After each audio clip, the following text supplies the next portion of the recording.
Today we're doing an Abib Jericho Rose PHA Toner Skin Booster review, a product that somehow claims to exfoliate, reduce wrinkles, hydrate, firm the skin, and on top of that be aimed at sensitive skin. That makes me a little suspicious because skincare that claims to do everything usually ends up doing nothing for your skin except adding another layer to your already full routine. But after testing it for several weeks, I do think that this product actually fills a specific niche, especially if your skin is getting more sensitive with age, you're tired of aggressive exfoliation and want your skin to just look healthier and not aggressively transformed. So let's talk about what this toner actually does, who I think it is for, and who should absolutely save their money. Welcome back to my channel. I'm Dr. Anne, a medical doctor here to teach you how to best take care of your skin and general well-being. As I already said, the claims on this are a little confusing. It is called Skin Booster, Anti-Dryness, Anti-Wrinkle, Firming the Skin. It has polyhydroxy acids and bakuchiol to do all that. Wants to moisturize and improve texture and at the same time work for sensitive skin. So what actually is it? Is it a retinoid? Is it an exfoliant? Is it hydrating? Or is it just another hyped up toner that doesn't do anything except make your skin feel sticky? Because this one is thick. It's more like a liquidified gel as opposed to the more watery textures that you might enjoy from other Korean skincare products. This has substance when you pour it out of the tube, and this has substance when you spread it on the skin. When initially applied, it does not feel sticky, but after a few seconds, some stickiness tends to sink in. Like you can do this and feel it on your skin. That disappears though when you put another layer or moisturizer or something like that on top, and I never had issues with it pilling with other products. But it meant that for me it was more of an evening product. I mean, you could absolutely use it morning or night. There's nothing in there that would prevent you from using it in the mornings. I don't know, I don't like anything that has even a little bit of stickiness in my morning routine, so I save it for the evenings just to, I don't know, save a little time. I'm impatient in the morning, so that little stickiness, even though it does not really do anything in the mornings, is too much for me to deal with. At night, I like to pat it in layers, like one layer and then another layer and maybe even a third layer, because that way it gives me a really, really deep hydration. Like you really feel that your skin is plumped up from the inside out. And yes, I do use it daily despite the polyhydroxy acid and the bakuchiol.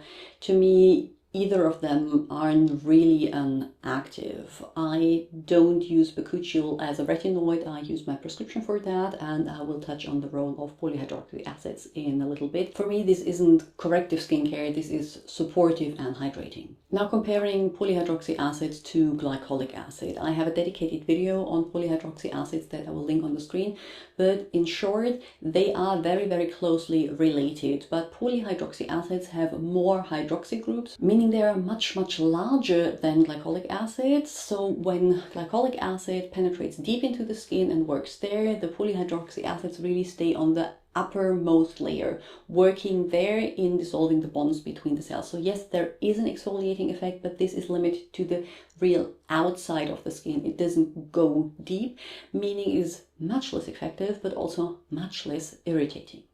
The hydroxy groups also mean that they are very good at pulling in water, so they act as a humectant and that way plump up the skin. In studies they have been used with up to 30%, but usually you don't get more than 10% in cosmetics, and according to a website this toner contains 5%.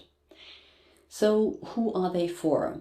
If you want to really address textural issues, they are probably not the right choice and you should go for glycolic. But if you just want maintenance, or if you can't tolerate glycolic and you just want to work a little bit on exfoliation, but without risking irritation, they are a very good choice. You can absolutely use them daily, something I would not recommend with a strong glycolic acid, or you could use PHA as your base toner and then top up with a stronger glycolic acid eventually when you feel like you need some oomph in addressing your texture.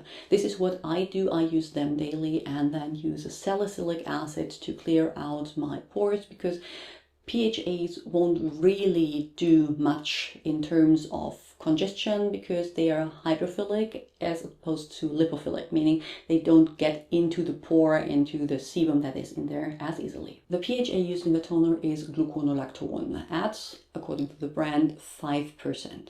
There is no head-to-head comparison between different polyhydroxy acids, so gluconolactone is a perfectly fine one. I can't say that one of them is much different to the others. Then you have glycerin, trehalose, and sodium hyaluronate, which act additionally as humectants.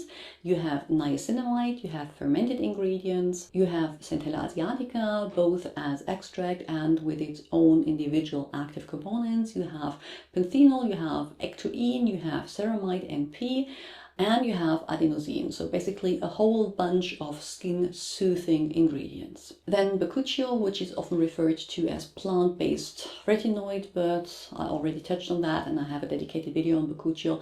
I don't really treat it as that. If you want retinoid action, you should get a proper retinoid. I don't see a difference whether or not I use Bakuchiol in my skincare, but I am on prescription tretinoin, so might be different for you, and if you're really sensitive, it might be the only retinoid that you can tolerate. Also thrown in for good measure are peptide 1 and acetylhexapeptide 8, both peptides that work on firming and regenerating the skin.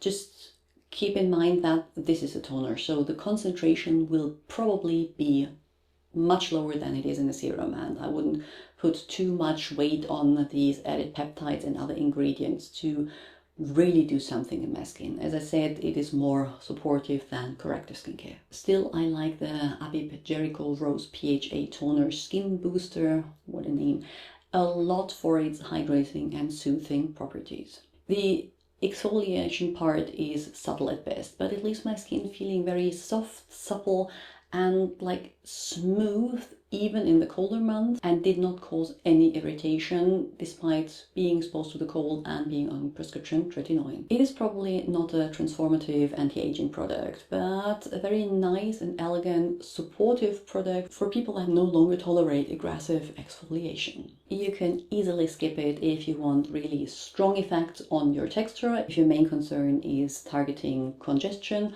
or if your skin is calm and well hydrated already, then this would just be another layer. For everyone else, I think it is well worth trying. And if you enjoyed today's video, you will most likely enjoy the ones linked on the screen here too. Don't forget to check out the description box for everything else I have to offer, and like and subscribe so you don't miss the next video.